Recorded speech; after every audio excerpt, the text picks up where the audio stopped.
क्या आपको पता है आप मनी प्लांट बिना सीड के उगा सकते हैं? क्या आपको पता है आप अपने घर के अंदर ही एक हाइब्रिड प्लांट डेवलप कर सकते हैं बिना किसी हेल्प के? क्या आपको पता है हम कुछ सेल लेकर भी पेड़ों की एक बहुत बड़ी फौज जो है वो खड़ी कर सकते हैं? अगर आप इन सभी चीजों को जानना चाहते हैं तो आप इस वीडियो को स्टार्टिंग से लेकर एंड तक देखिए।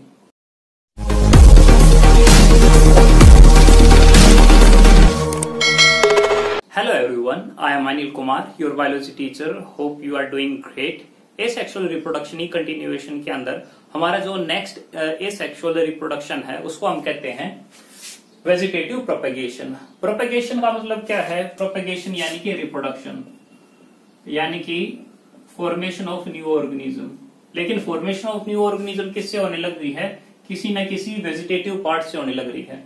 वेजिटेटिव पार्ट का मतलब क्या है? या तो प्लांट की रूट, या फिर उसका स्टेम, या फिर उसकी लीफ, या फिर कोई उसका दूसरा बॉडी पार्ट, यानी कि छोड़ करके उसका सेक्सुअल पार्ट, यानी कि फ्लावर को छोड़ करके अगर कोई भी पार्ट अगर हेल्प करता है एक न्यू प्लांट डेवलप करने में, तो उस टाइप के रिप्रोडक्शन को हम क्या कहेंगे? वेजिटेटिव प्रोपेगेशन कहेंगे। So how can we define it? So it is a type of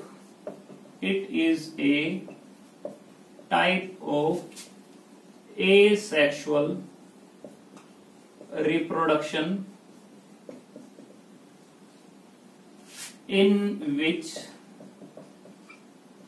new plant develops from the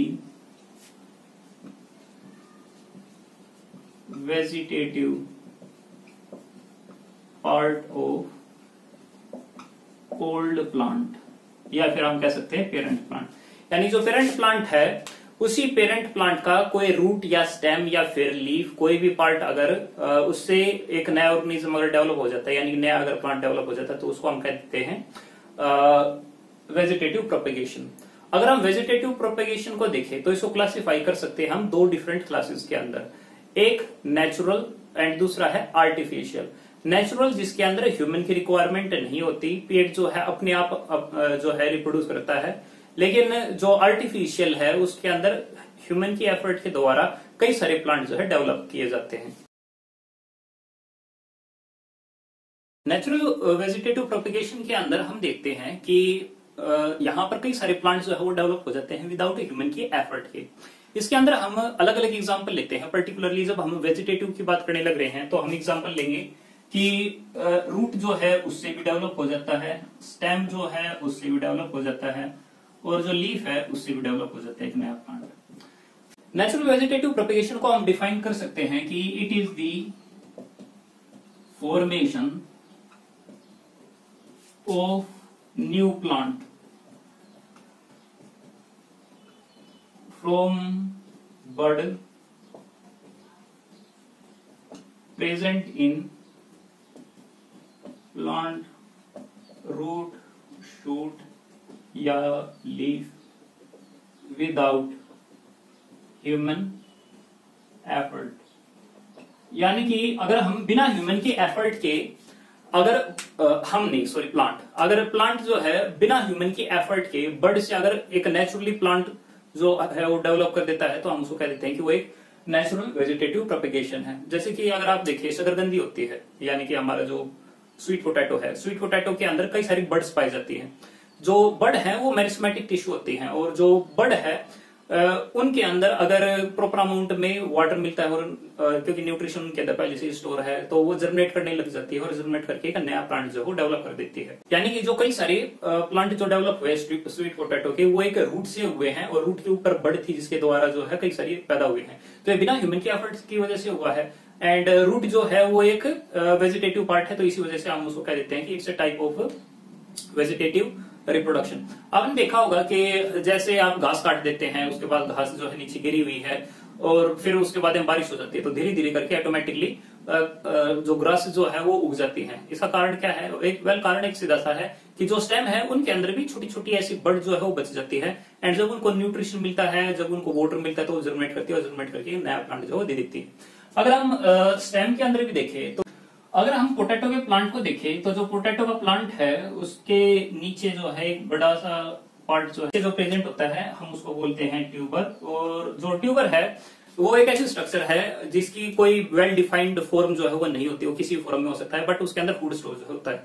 अगर आप पोटैटो की इस ट्यूबर को देखते हैं तो जो ट्यूबर है उसके अंदर कई सारी आपको बड जो है वो देखने को मिलेगी। और जो ये बड होती है वो मेरिस्मेटिक नेचर की होती है। तो आपने घर पे भी देखा होगा कि अगर आप जो पोटैटो है उसको बाहर ऐसे रख देते हो एंड उसको अगर मॉइस्चर अगर मिल जाती है तो उनके अंदर जर्मिनेशन स्टार्ट हो जाता है और नए प्लांट जो है वो डेवलप हो जाते हैं। व्हाट इट मीन्स के बर्ड से ऑटोमेटिकली न्यू प्लांट जो है वो डेवलप हो जाता है विदाउट दी ह्यूमन एफर्ट। तो इसको हम क्या कहेंगे, नेचुरल वेजिटेटिव प्रोपेगेशन जो है वो कहेंगे। इसी तरीके से अगर हम एक डिफरेंस देखें कि जैसे स्वीट पोटैटो के अंदर देखें एंड अगर हम पोटैटो के अंदर देखें तो दोनों जो है वो सोइल के नीचे पाई जाती है। लेकिन हम पोटैटो तो बोलते हैं कि वो एक मॉडिफाइड शूट है, जबकि स्वीट पोटैटो को बोलते हैं ये मॉडिफाइड रूट है। हमें पता कैसे चलता है कि ये मॉडिफाइड रूट है या शूट है? एक्चुअल में जो हमारा स्टेम होता है उस स्टेम के अंदर नोड एंड इंटरनोड जो है वो पाए जाते हैं। तो अगर कोई पार्ट सोइल के नीचे प्रेजेंट है एंड वहां पे अगर हमें इंटरनोड अगर मिल जाते हैं एंड बीच बीच में अगर हमें नोड मिल जाती है, नोड वो पार्ट है जहां पर कोई नई ब्रांच जो है वो डेवलप होती है, लीफ वगैरह जो है डेवलप होती है, और इंटरनोड दो नोड के बीच का एरिया होता है। तो अगर हमें ऐसा पार्ट मिल जाता है तो हम कहते हैं वो स्टेम है। तो पोटैटो के अंदर हमने यही देखा है कि उसके अंदर जो ये हमारी ट्यूबर प्रेजेंट है वो जिस स्टाक के साथ प्रेजेंट है उस स्टाक के अंदर नोड इंटरनोड प्रेजेंट होते हैं, जो कि रूट के अंदर नहीं होता। इसी वजह से हम इसको कहते हैं कि जो पोटैटो है उसके अंदर ये शूट ट्यूबर है, जबकि रूट ट्यूबर स्वीट पोटैटो के अंदर है। आई होप आपको समझ में आ गया होगा। अगर हम ब्रायोफाइलम को देखें तो जो ब्रायोफाइलम है, अगर हम ब्रायोफाइलम को अगर देखें तो ब्रायोफाइलम की जो लीफ होती है उन लीफ के ऊपर ही कई सारी बड जो है वो प्रेजेंट होती है। लीफ के ऊपर ही बड जो है वो प्रेजेंट है।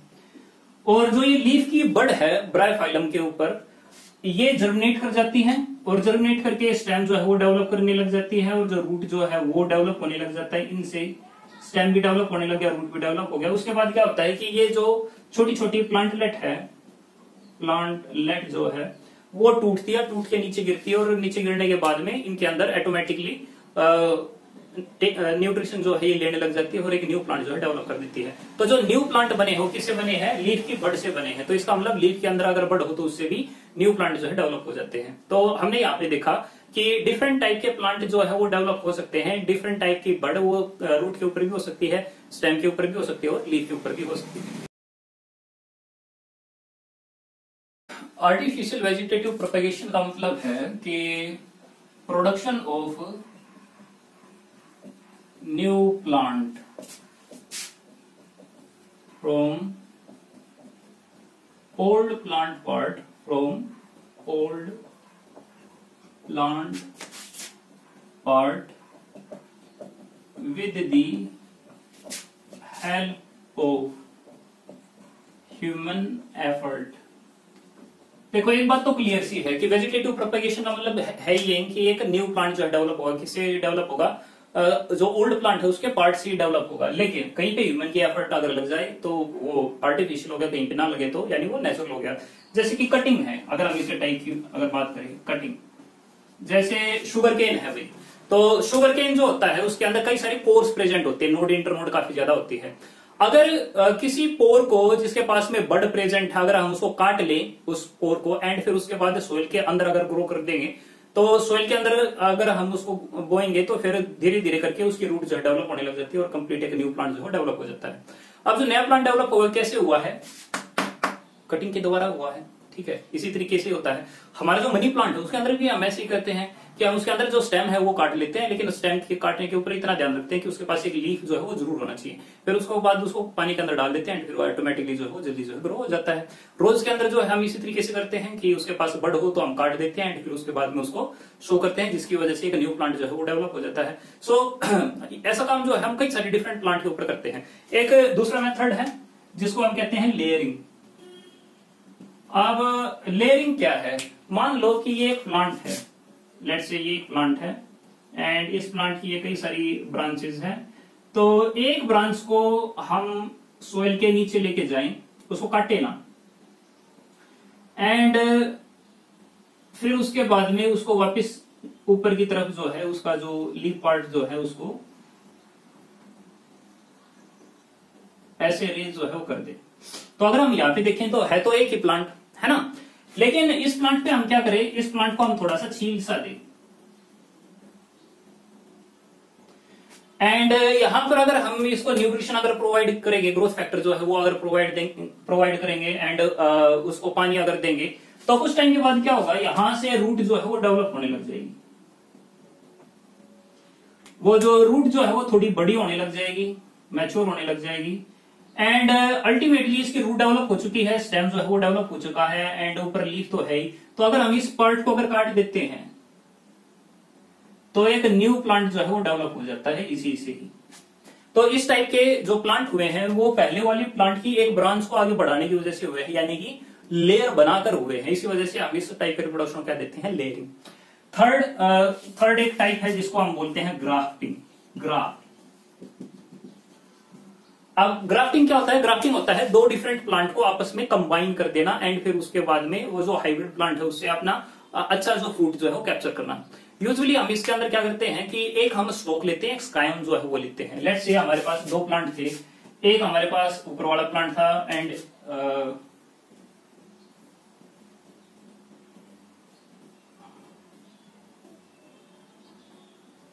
तो लेट्स से हमारे पास दो प्लांट थे। तो हमने क्या किया, इस एक प्लांट का तो रूट सिस्टम जो है वो हमने ले लिया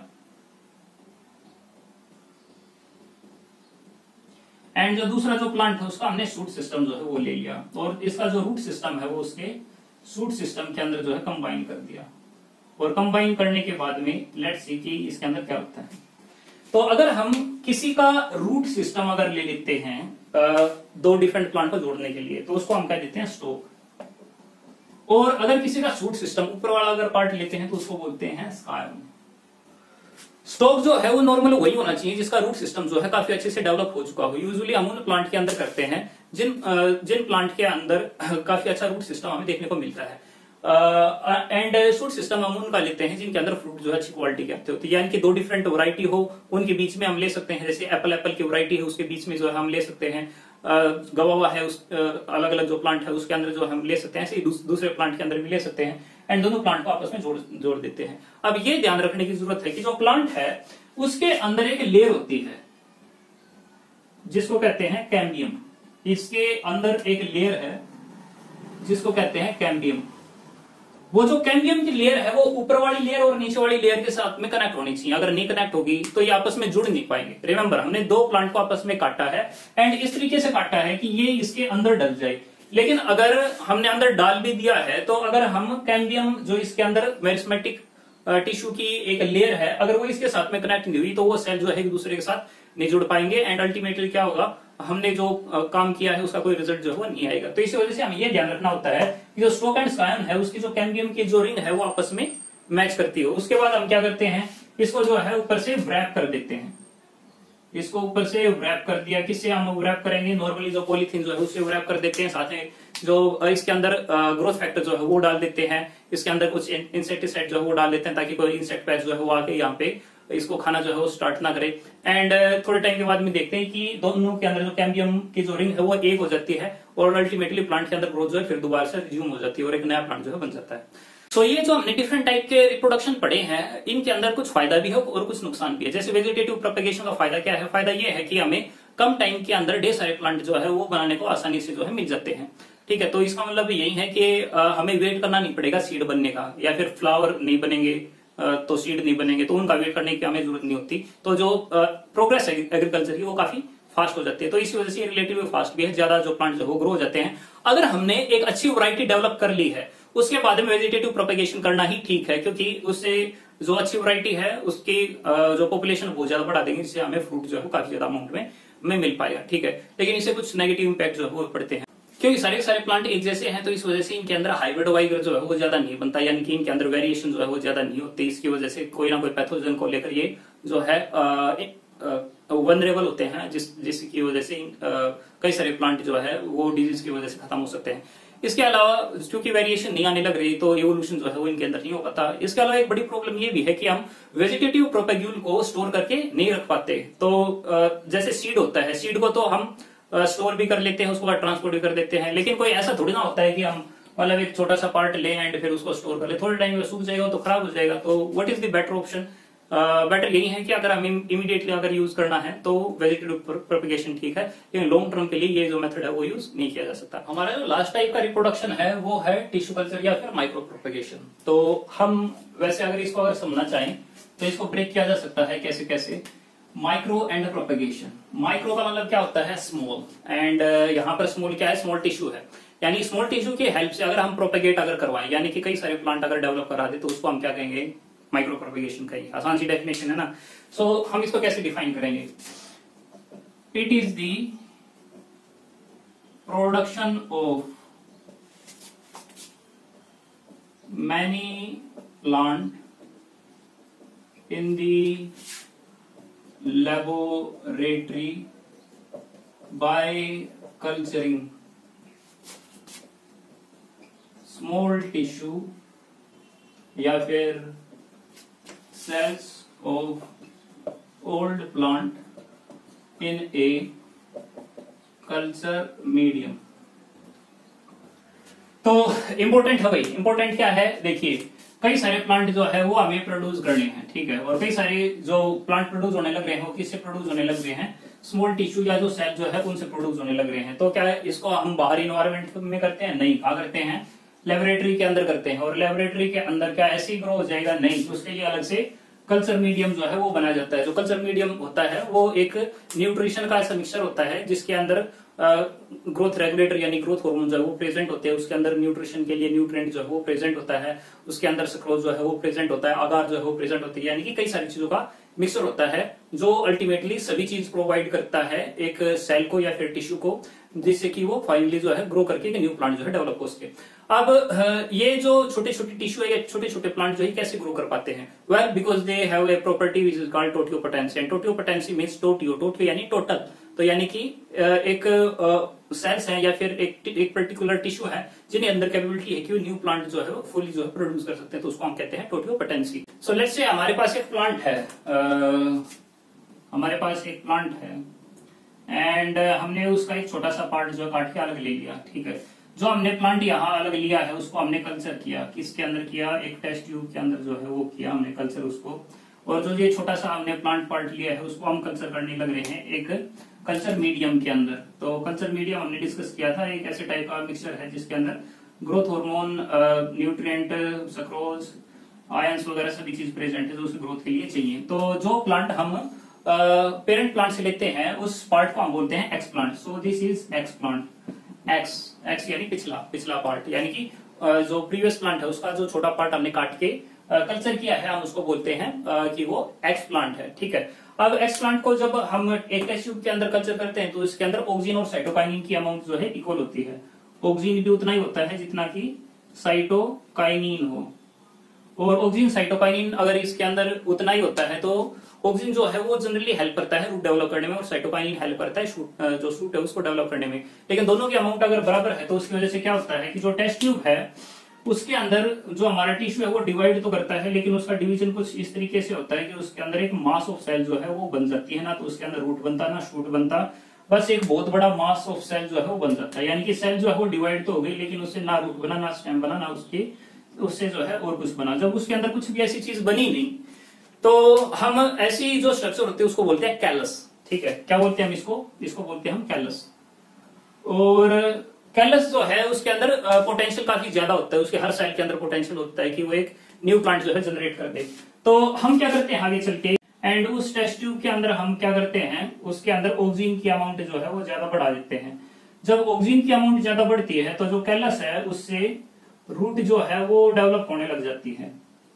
तो कई सारी रूट जो है वो डेवलप होने लग गई, क्यों? क्योंकि हमने ऑक्सीजन की अमाउंट जो है यहाँ पे ज्यादा लेनी जो है वो स्टार्ट कर दी, तो उसकी वजह से जो हमारा कैलस जो है वो रूट जो है वो डेवलप करने लग गया।